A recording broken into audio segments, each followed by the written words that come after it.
For those of you who know me, and for those of you who don't know me, I am Tamia Mitchell. And today I'm here to share my story on domestic violence with my mama and daddy. Okay. Can you hear it? Yeah. Okay. So when I was under the age of 7, I would always hear and see my mama and daddy fighting or arguing. And every time I heard them fighting or seen something like either her leg got broken or scratches or bruises on her, I would always go and tell my granny because I felt like maybe somebody could help. And I can even remember this one day, I was sitting in the living room of our old apartment. I was about to eat a Sloppy Joe sandwich, and Sloppy Joe sandwiches are so good. And I was sitting in front of the door, and the plate was right there in front of me. And the next thing I know, my daddy came around the corner and he stepped right into my Sloppy Joe sandwich.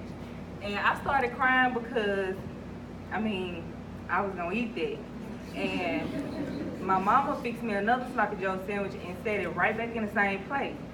So he came back from the other way and stepped right into my Sloppy Joe sandwich again. But I'm pretty sure my mama fixed me another Sloppy Joe sandwich. But the reason why it took me so long to eat it and why I haven't ate it was because I was so focused on watching and hearing them fight. And as a child, I always wanted my parents to be happy together. I didn't want to see them fighting or arguing because, that's what every child wants. They want their parents to be together.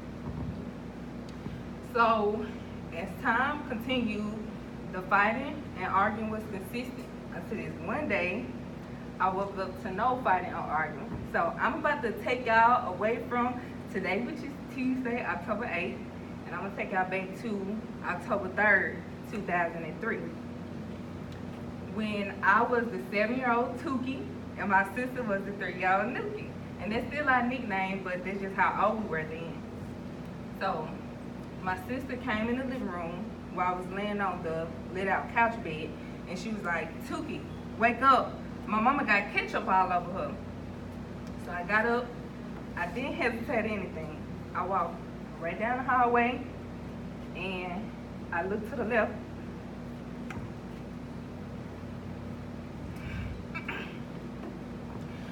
I looked to the left side of me, which was a room.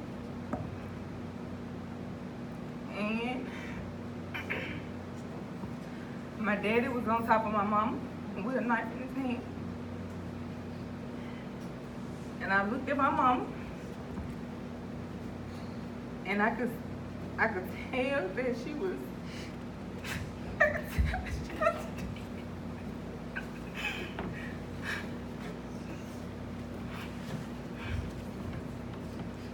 I could tell that she was dead, but I still felt like she was still dying. So I looked up at my dad. He still had the knife in his hand. It was blood everywhere. And no words. Excuse me, y'all.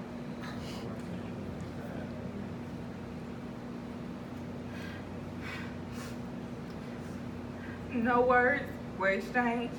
I backed up. I didn't become afraid or anything. And I walked back to the living room, and there was a phone right beside the couch on the table.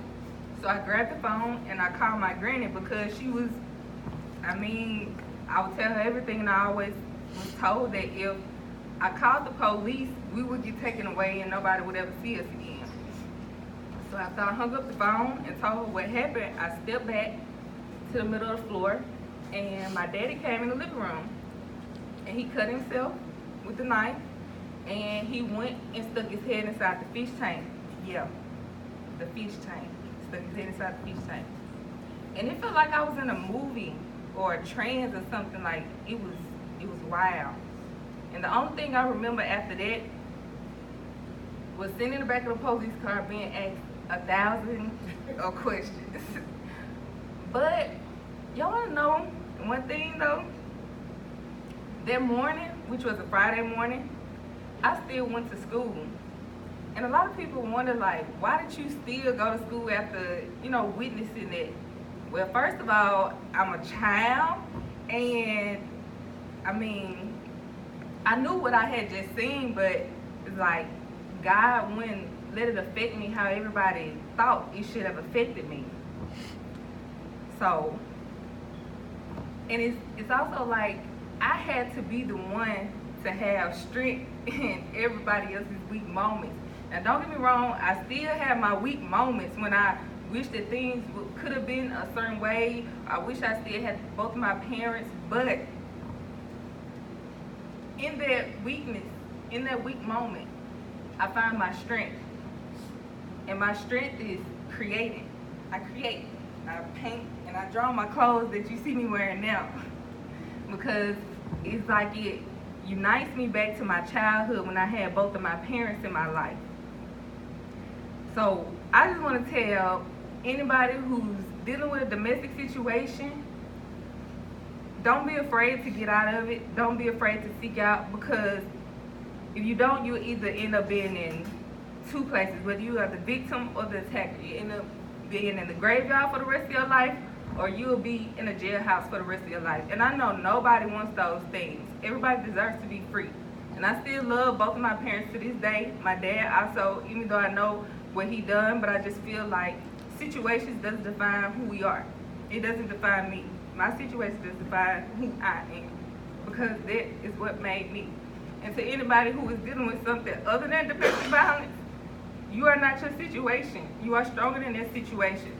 Dig deep inside and find that power within you to go forward.